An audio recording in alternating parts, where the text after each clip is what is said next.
हिस्सा आज हम सीखने को हैं वो पैदाइश की किताब जेनेसिस चैप्टर 32 की वर्स 4 से उसके 36 चैप्टर यानी 36वें बाब तक है।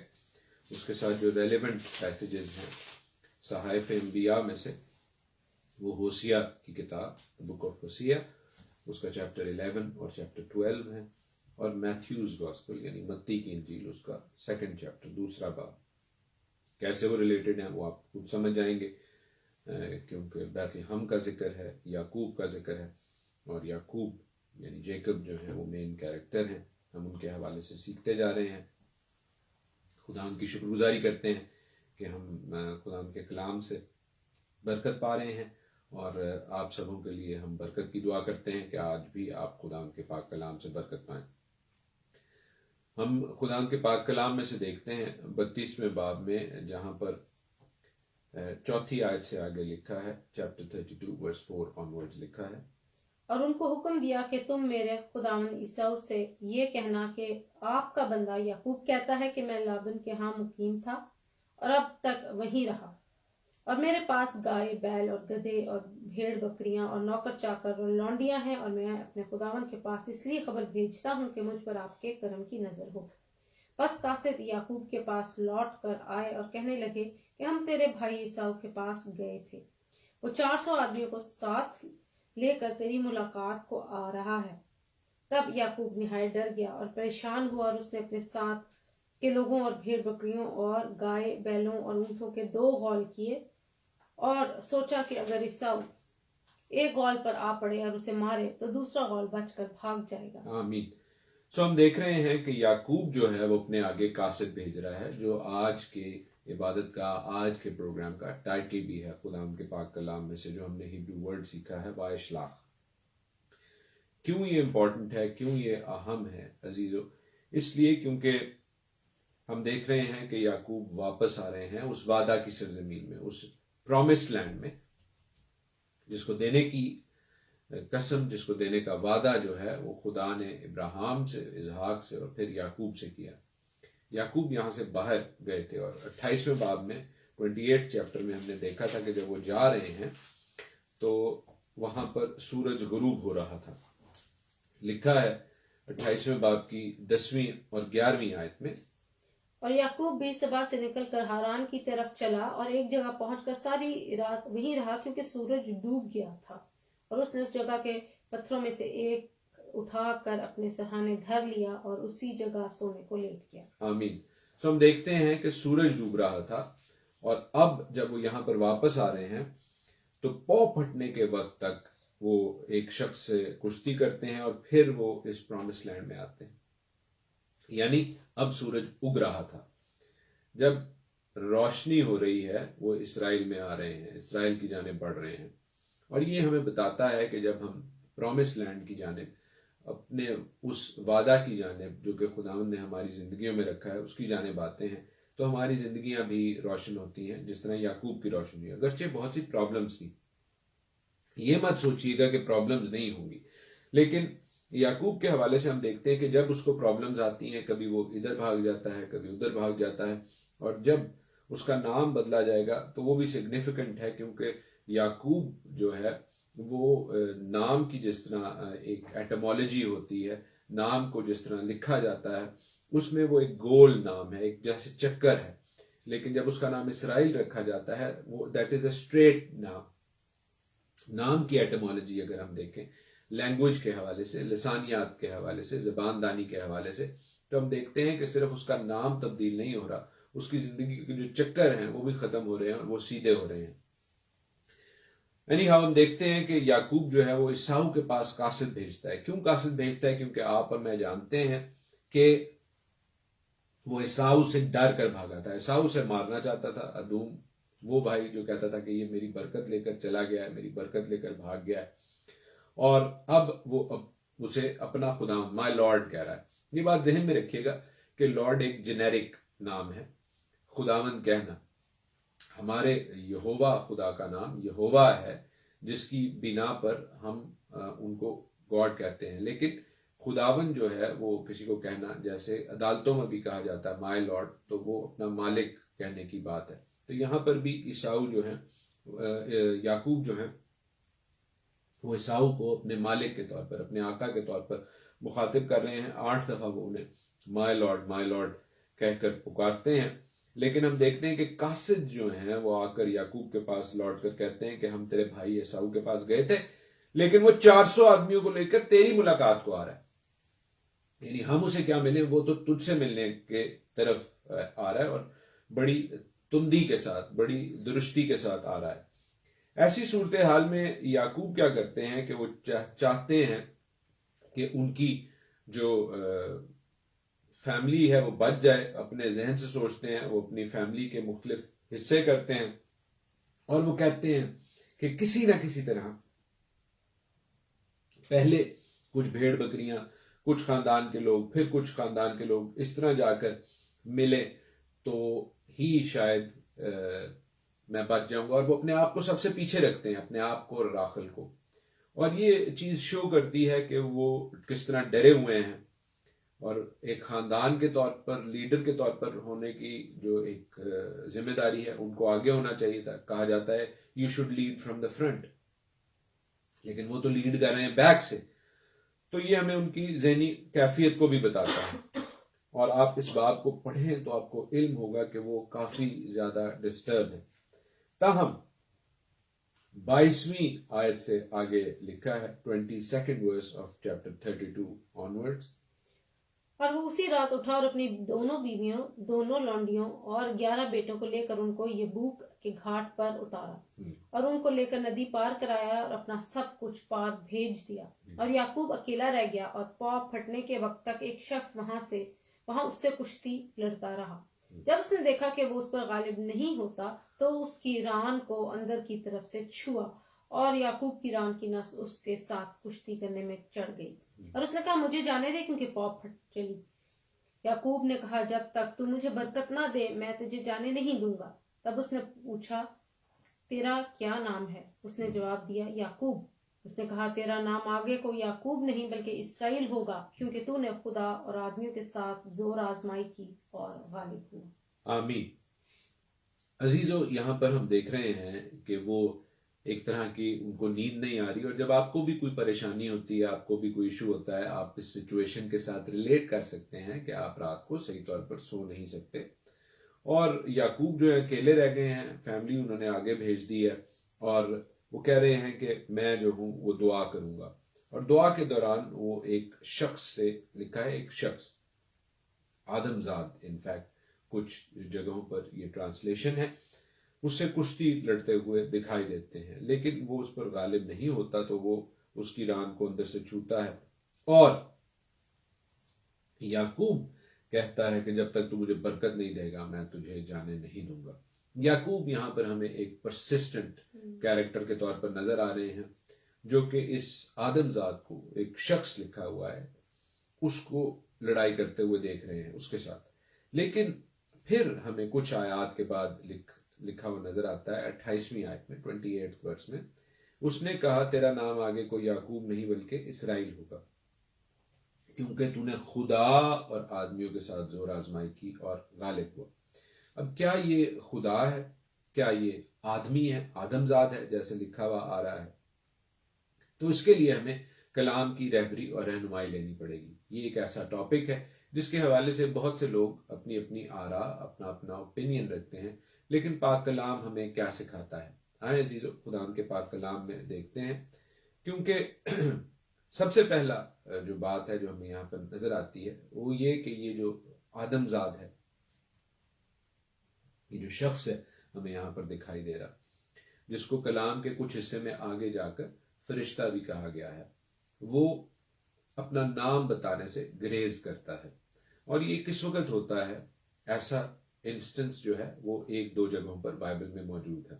एक इंस्टेंस मैं आपको फौरन बता देता हूं, कुज़ात की किताब, इन द बुक ऑफ जजेस, जहां पर मनोहा यानी सैमसन का जो बाप है वो और उसकी बीवी जो है औलाद के लिए वो बेचैन है, और सैमसन की यानी समसून की वालदा को एक फरिश्ता, एक मैसेंजर, याद रखिएगा फरिश्ता या मैसेंजर जो है बाइबल में लफ्ज यूज हुआ है मलाख के लिए, किसी जगह पर ये फरिश्ते के तौर पर आता है और किसी जगह पर हम इसे देखते हैं कि ये वो गॉडली डीटी है, वो इलाही ज़ात है जो कि खुदा के लश्करों के सरदार के तौर पर, यानी हमारे मुनज्जी यीशुआ मसीह के तौर पर हमें नजर आती है।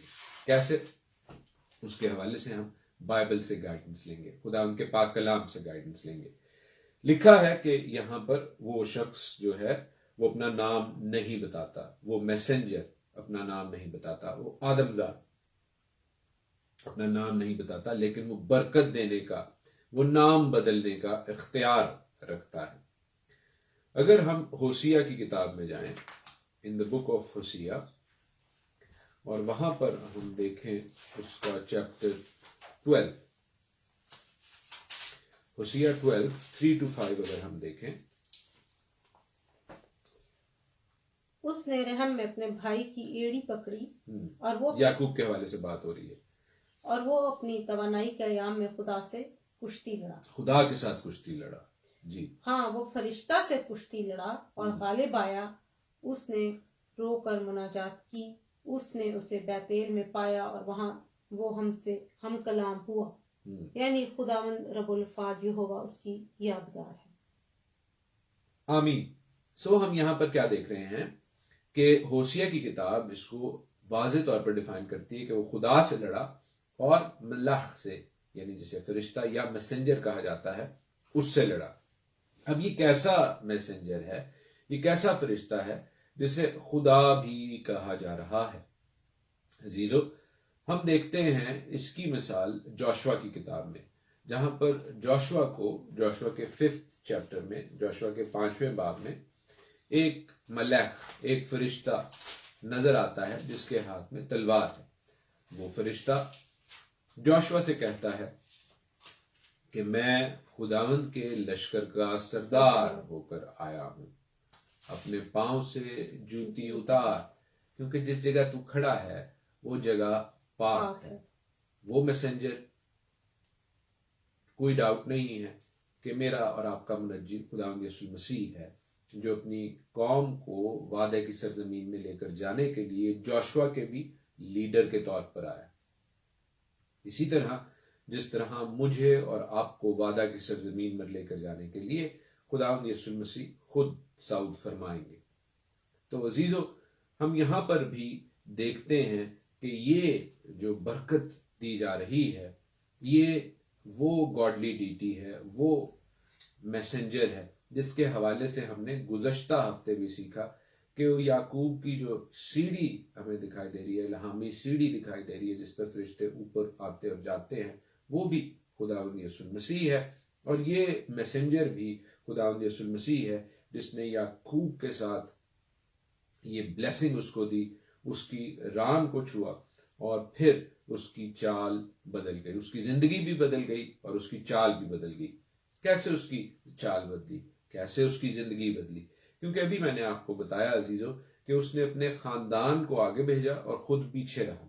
लेकिन उसके बाद अब देखिए 33वें बाब में, 33rd चैप्टर में, कि याकूब ने अपनी आंखें उठाकर नजर की और क्या देखता है कि एसाऊ 400 आदमियों को साथ लिए चला आ रहा है। तब उसने लिया और राखल और दोनों लौंडियों के बच्चों को बांट लिया, और लौंडियों उनके बच्चों को सबसे आगे लिया और उसके बच्चों को पीछे, राखल और यूसुफ को सबसे पीछे रखा, और वो खुद उनके आगे आगे चला और अपने भाई के पास पहुंचते 7 बार जमीन तक झुका। उसकी चाल बदली, उसकी जिंदगी बदली। वो जो डरपोक था, वो जो पीछे से अपनी खानदान को आगे कर रहा था और खुद पीछे रह रहा था, अब वो खुद आगे जाता है और वो झुकता है जमीन पर 7 बार और अपने भाई को सिजदा करता है और कहता है कि उसने आंखें उठाई, औरतों और बच्चों को भी देखा। अब यहां पर हम देखते हैं कि वो 7 बार जमीन तक झुकता है और अपने भाई को ये इत्मीनान दिलाने की कोशिश करता है कि मैं लड़ाई के लिए नहीं आया, बल्कि मैं तेरा सब सर्वियंट हूं, मैं तेरा अतात गुजार बनने के लिए आया हूं। और इस जगह पर हम देखते हैं कि वो दोनों एक दूसरे से बगलगीर होते हैं, एक दूसरे को चूमते हैं और रोते हैं, सतही तौर पर, सरफेस लेवल पर। तो ऐसी ही बात दिखाई देती है कि वो एक दूसरे को काफी अरसे के बाद मिले और रो रहे हैं। लेकिन इब्रानी सिखाने वाले स्कॉलर्स और जो बड़े उलमा हैं वो ये बताते हैं कि उर्दू और इंग्लिश में तो नहीं, लेकिन इब्रानी टेक्स्ट में, जिसको आप भी देख सकते हैं, ओरिजिनल मैन्यूस्क्रिप्ट्स मौजूद हैं, जहां पर वो एक दूसरे को चूम रहे हैं, वहां पर 2 दांतों के निशान बने हुए हैं, जो इस बात को जाहिर करते हैं कि ईसाऊ जो उसको चूम रहा था वो उसको काट रहा था, क्योंकि वो उसको नुकसान पहुंचाने की गर्ज से आया था। और उसका हम बाद में उसका इजहार जो है वो देखते हैं, क्योंकि वो इन औरतों और बच्चों को देखता है और वो कहता है कि ये कौन है, जिस पर याकूब जवाब देते हैं कि वो बच्चे हैं जो खुदा ने तेरे खादम को इनायत किए हैं। तब एक भेद की बात आपके साथ शेयर करता हूं। Let us see this wonderful mystery in the word of God, chapter 33 verse 6। तब लौंडियों और उनके बच्चों ने नजदीक आया और अपने आप को झुकाया। फिर लिया अपने बच्चों के साथ आई और वो झुके। आखिर को यूसुफ और राखल उसके पास आए और उन्होंने अपने आप को ईसाऊ के आगे झुकाया। यानी कितने लोग उसके आगे झुके? याकूब झुका, याकूब की 4 जो बीवियां थीं वो झुकी, और उसके 11 बच्चे, याद रखें 12 नहीं, 12 बेटों में से सिर्फ 11 बेटे झुके। क्यों 11 झुके? क्योंकि अभी राखल से बिन्यामीन पैदा नहीं हुआ था। तो ये बात जहन में रहे कि कई 100 सालों के बाद भी हम देखते हैं कि जो बिन्यामीन है वो ईसाऊ के आगे, अदूम के आगे, उसकी जनरेशन्स के आगे झुकता नहीं है। कहां पर यह बात लिखी है? मेरे साथ देखिए खुदा के पाक कलाम में। ईसाऊ आप जानते हैं, ईसाऊ और अदूम जो एक ही शख्स के नाम है, उनकी जो कौम आगे बढ़ती है उसमें अमालीकी भी शामिल है। ये बात जहन में रखिएगा कि 36वें बाब में 36 चैप्टर ऑफ जेनेसिस में हमें पता चलता है कि ईसाऊ का जो पोता है वो कौन था? वो अमालीक था। 36 चैप्टर में आप देख सकते हैं कि अमालीक जो है, और ये अमालीकी वही हैं जो इसराइल के बरखिलाफ रहे हैं। खुरूज की किताब में, एक्सोडस की किताब में आप जानते हैं कि जब इसराइल निकलते हैं तो अमालीकी उन पर हमला करते हैं, और खुदावंद सैमुअल को साउल को मैसेज देने के लिए कहते हैं कि भाई साउल, आप स्ट्रांग हैं, आप अमालीकियों को मार दें। लेकिन साउल वो हुक्म पूरा नहीं करता, जिसके बाद वो फेमस वर्स है कि हुक्म मानना कुर्बानी चढ़ाने से बेहतर है। लेकिन जब ये वाकया होता है उसके 400 करीब 500 सालों के बाद आप देखिए कि वो साउल जो बिन्यामीन के कबीला से था, वो अमालीकी अजाज को छोड़ता है, और अजाज ही की नस्ल से अजाची हमदाता हामान पैदा होता है, जिसका जिक्र आस्तर की किताब में है, एस्टर की बुक में है, जो कि फिर तमाम इसराइलियों को मारने की कोशिश करता है। ताहम उसके मुकाबिल एक शख्स है जो मर्दकी के नाम से है, बिन्यामीनी मर्दकी, और हामान जो अमालीकी है, जो अजाजी है, जो ईसाऊ की नस्ल से है, वो गुस्सा करता है कि ये बिन्यामीनी मर्दकी मेरे आगे झुकता नहीं है, इसलिए कि बिन्यामीनी उसके दादा परदादा ईसाऊ के आगे नहीं झुके थे। हम देखते हैं कि बिन्यामीन जो है वो नहीं झुकता, क्योंकि बिन्यामीन जो है वो इसराइल में पैदा हुआ, बाकी जो औलाद है वो इसराइल से बाहर पैदा हुई थी। और that is significance of Benjamin. Benjamin की और बहुत सी सिग्निफिकेंस है, उसकी इंपॉर्टेंस है, उसकी अहमियत है, जिसको हम कलाम में मुख्तसरन आज सीखेंगे भी, देखेंगे भी। जो कुछ मुझसे हो सका मैं आपके साथ ये कलाम के कीमती मोती शेयर करूंगा। लेकिन ये एक बड़ी अहम बात है जो कि शायद हर जगह नहीं बताई, सिखाई, समझाई जाती। कई लोगों को शायद इसके हवाले से इल्म भी ना हो। ताहम हम देखते हैं कि ऐसी सूरत हाल में जहां पर याकूब जो हैं वो अपने आप को बड़ा हम्बल कर रहे हैं ईसाऊ के आगे, और उसको नजराने दे रहे हैं, उसको चीजें दे रहे हैं, उसके आगे झुक रहे हैं, अपने खानदान वालों को झुका रहे हैं। वहां पर ईसाऊ जो है वो उनके उस तोहफे को, उस नजराने को कबूल नहीं करते, क्योंकि वो बड़ा गौल जो याकूब भेजते हैं, वो कहते हैं एसाऊ कि मेरे पास बहुत है, सो मेरा भाई जो तेरा है वो तेरा ही है। वो कहते हैं मैं तुमसे नहीं लूंगा क्योंकि आई have got abundance of wealth. यहां पर मैं ये भी बताता चलूं कि जो इब्रानी वर्ड एसाऊ यूज कर रहे हैं कि आई हैव गॉट इनफ, मेरे पास बहुत है, वो उस बहुत से जो याकूब कह रहे हैं कि मेरे पास खुदा का दिया बहुत कुछ है, उससे मुख्तलिफ है। इसलिए कि ईसाऊ जिस तरह बोल रहे हैं, that shows that's a different Hebrew word, that is कि I have got so much so कि मुझे तेरी किसी चीज की जरूरत नहीं। जबकि याकूब कह रहे हैं कि मेरे हर काम में खुदा ने इतना दिया है कि मुझे उससे ज्यादा नहीं चाहिए। सो याकूब का कहना कंटेंटमेंट को जाहिर करता है, ईसाऊ का कहना वो बेजा फखर को या हम गुरूर को कह सकते हैं, उसको जाहिर करता है। उसके बाद हम आगे पढ़ते हैं कि जैसे मैंने आपको बताया कि चौथी और पांचवी आयत में ईसाऊ का याकूब को मिलना जो है वो बेगरज नहीं है, वो खुद गरज है और उसमें उसको नुकसान पहुंचाने की इंटेंशन है, जिसके हवाले से मैंने आपको कहा कि हिब्रू में चूमने के ऊपर 2 बाइट मार्क्स हैं। वो हम देखते हैं कि यहां पर वो उसे कहता है कि अब मैं तेरे लोगों को अपने साथ लेकर जाऊंगा। वो उसे अपना बंदी बनाना चाहता था, वो अपना उसे हकीकत में गुलाम बनाना चाहता है, क्योंकि याद रखें ईसाऊ को इस पेरेंटल ब्लेसिंग का पता था कि मैं स्ट्रांग हूंगा, जेकब वीक होगा तो मैं इसको अपना गुलाम बनाऊंगा। And through out the history ये होता रहा है। लेकिन याकूब यहां पर कहते हैं, उसको जुल देने की कोशिश करते हैं, और ऑफ कोर्स चूंकि खुदावंद उसको इसराइल को वादे की सरजमीन मुल्क माऊद में लेकर आ रहे हैं, तो खुदावंद भी उसकी मदद करते हैं। याकूब कहता है कि मेरा खुदावंद यानी ईसाऊ, माय लॉर्ड नोज कि मेरे साथ नाजुक बच्चे, दूध पिलाने वाली भेड़ बकरियां, गायें हैं, उनको मैं एक दिन से भी ज्यादा हंकाऊंगा तो ये सब भेड़ बकरियां मार जाएंगी। सो मेरा खुदावंद यानी ईसाऊ अपने खादम यानी याकूब से पेशतर रवाना हो जाए, मैं चौपायों बच्चों की रफ्तार के मुताबिक आहिस्ता आहिस्ता चलता हुआ अपने खुदावंद के पास शायीर में आ जाऊंगा। तब ईसाऊ ने कहा, मर्जी हो तो मैं जो लोग मेरे हमराह हैं उनमें से थोड़े से तेरे साथ छोड़े जाता हूं। वो चाहता था कि उसके जो गार्ड्स हैं उनकी प्रेजेंस में याकूब मेरे पास आए और मेरा गुलाम बनकर रहे। लेकिन इस मौके पर याकूब फिर उसे कहता है उसकी क्या जरूरत है, मेरे खुदाम की नजर करम मेरे लिए काफी है। तब एसाऊ उसी रोज उल्टे पांव शायीर को लौटा।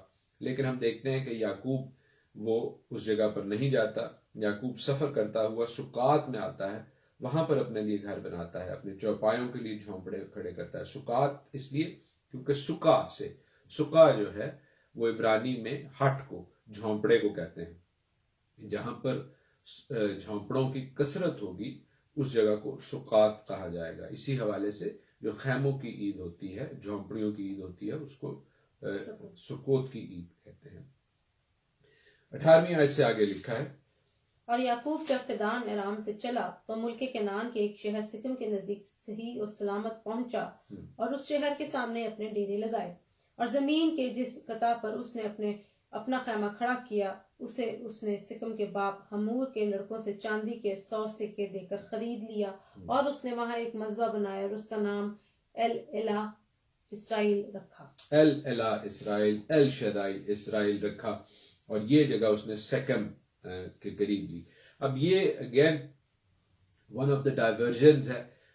असूलन उसको बैतेल में जाना चाहिए था जहां पर खुदावंद उसको से वो क्या वादा करके गया था, लेकिन हम देखते हैं कि वो शैकम में आ जाता है। और फिर शैकम में वो वाकया होता है जो दीना की, उसकी बेटी की आबरू रेजी होती है। और इस वाकये से हम और कई सबक सीख सकते हैं, लेकिन खास तौर पर कुछ एक दो बातें मुख्तसरन मैं आपके साथ शेयर कर दूं, क्योंकि हमें पता चलता है कि ये उसकी जो बेटी है वो उस जगह की लड़कियों के साथ, उन लोगों की लड़कियों के साथ, उन लोगों की लड़कियों की तरह की आदात और रिवायात में फंस कर जो है वो उसकी आबरू रेजी होती है।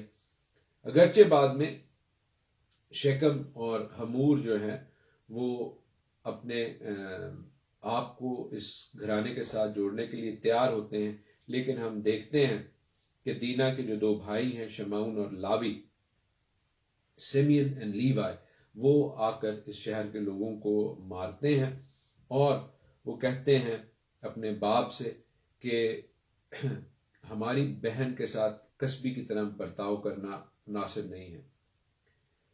वो ये नहीं कहते कि तेरी बेटी के साथ, क्योंकि वो उस याकूब की बेटी भी थी, लेकिन उस वक्त तक उस खानदान में ये सोच प्रिवेलेंट थी कि जो बाप याकूब है वो सिर्फ राखिल के बच्चों को प्यार करता है। और यहाँ पर हम शमाउन और लावी को अपनी बहन की जो ओनरशिप है वो लेते हुए दिखाई देते हैं कि किस तरह वो कह रहे हैं कि तेरी बेटी नहीं बल्कि हमारी बहन के साथ कस्बी जैसा बर्ताव करना हम बर्दाश्त नहीं कर सकते। और फिर बैतैल में खुदावंद याकूब को बरकत बख्शते हैं 35th चैप्टर ऑफ जेनेसिस में 35वें बाब में। और खुदावंद कहते हैं कि बैतैल को जा, सेकेम को छोड़, बैतैल को जा, you should have gone there long time ago. वहीं रह, वहां खुदा के लिए तुझे उस वक्त दिखाई दिया जब तू अपने भाई एसाऊ के पास से भागा जा रहा था, एक मजबा बना। और दूसरी और तीसरी आयत में लिखा है, तब याकूब अपने घराने और अपने साथियों के साथ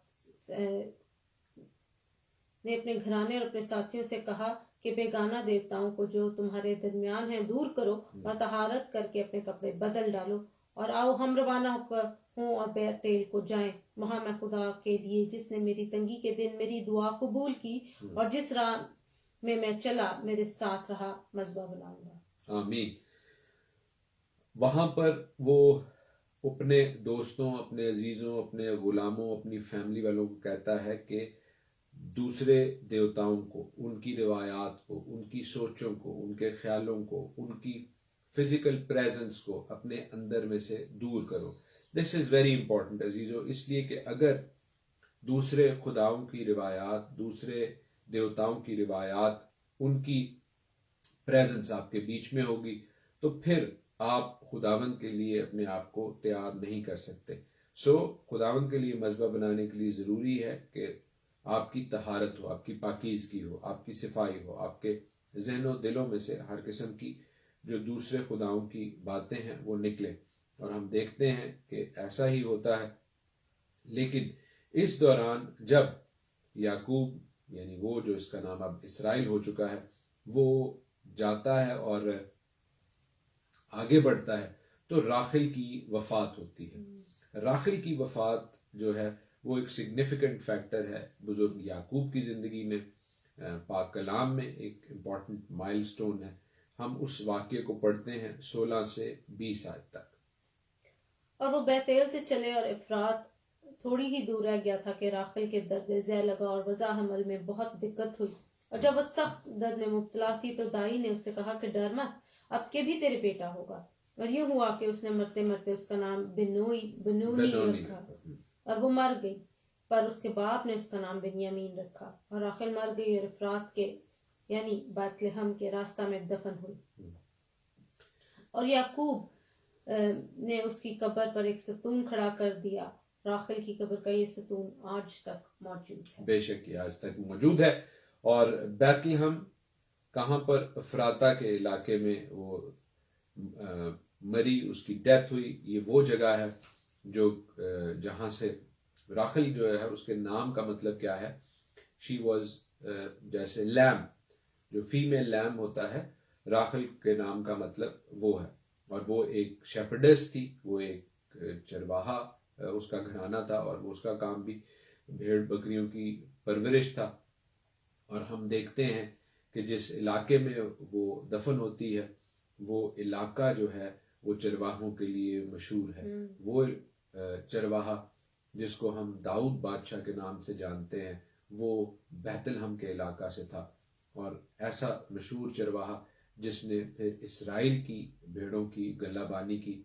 और हम देखते हैं कि उसी जगह से खुदावंद यीशु मसीह आते हैं बैतलहम, वही इलाका चरवाहों का, भेड़ बकरियों का इलाका।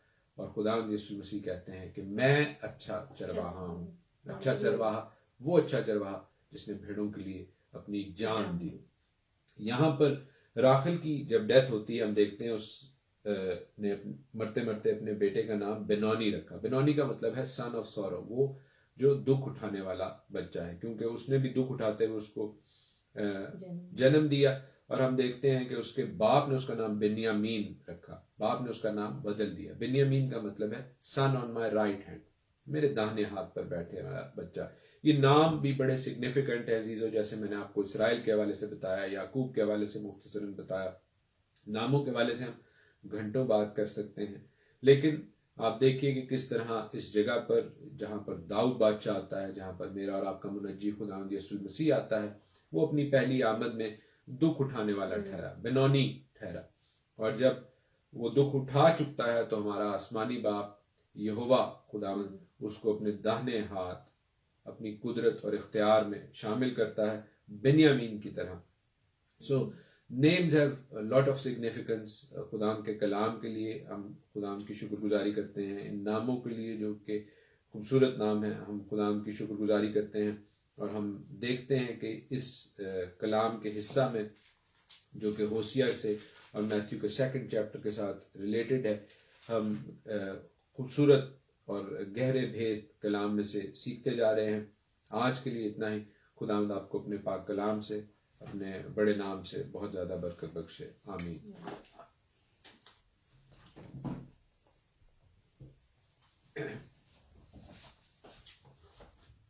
खुदावंद की तारीफ गाएंगे, उसकी हमदो सना गाएंगे, वो जो जलाल का बादशाह है, जलाल हो।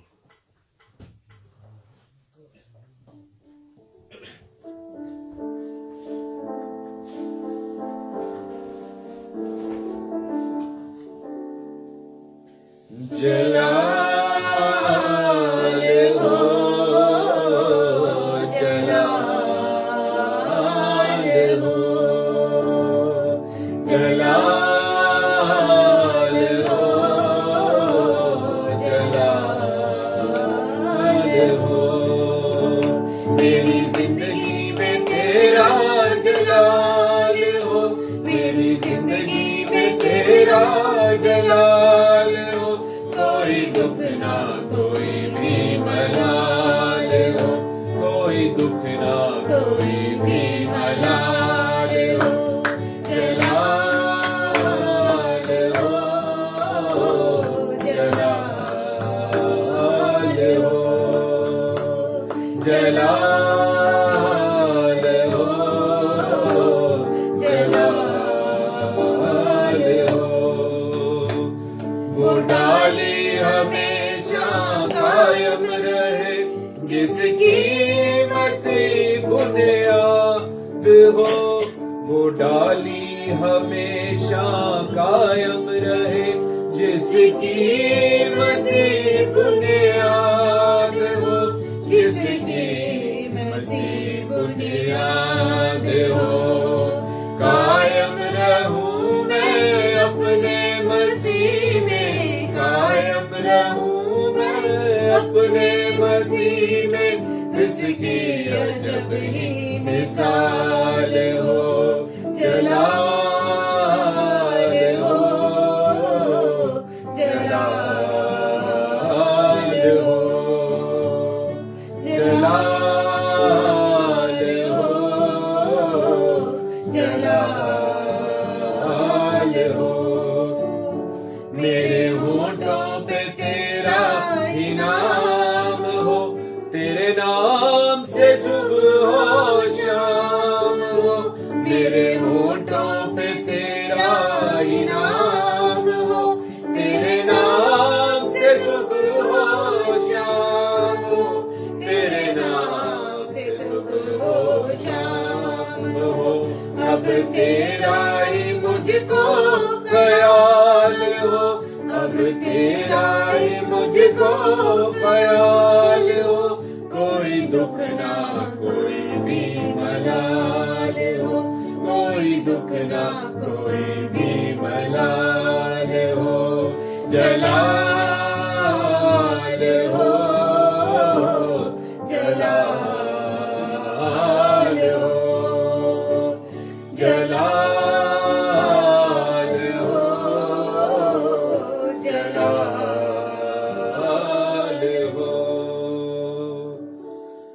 हालेलुया। जलाल के बादशाह यहोवा खुदावंद, हम आपकी शुक्रगुजारी करते हैं जिसने अपने बेटे हमारे मुनज्जी यीशुआ मसीह के वसीला से हमारी रहबरी रहनुमाई की, हमें अपने पाक कलाम से सैर और आसूदा किया। हम इस पाक कलाम के लिए शुक्रगुजार हैं और मिन्नत करते हैं खुदा, जिस जिंदगी में ये बीज बोया जाए वहां पर 30 गुना, 60 गुना, 100 गुना फल लाए। खुदा, जो सुनने वाले हैं, देखने वाले हैं, वो इस कलाम को आगे पहुंचाने वाले हों, औरों के साथ शेयर करने वाले हों।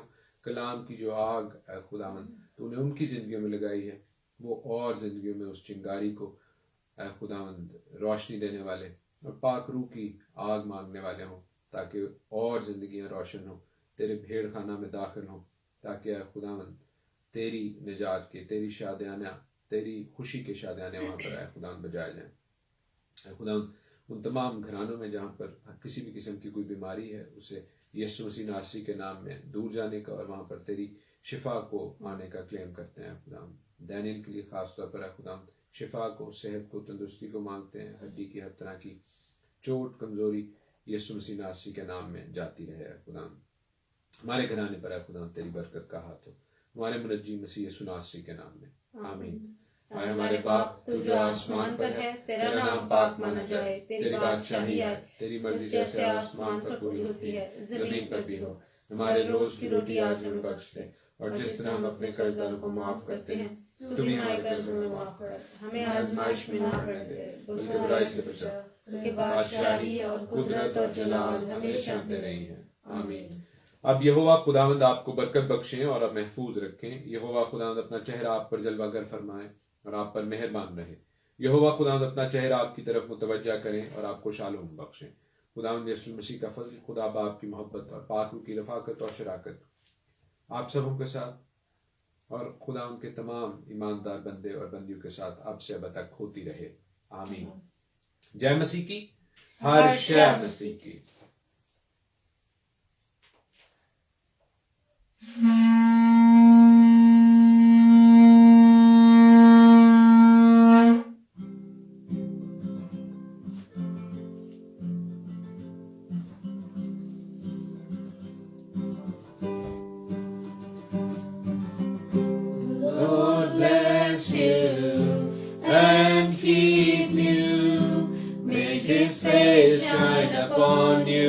Be gracious to you. The Lord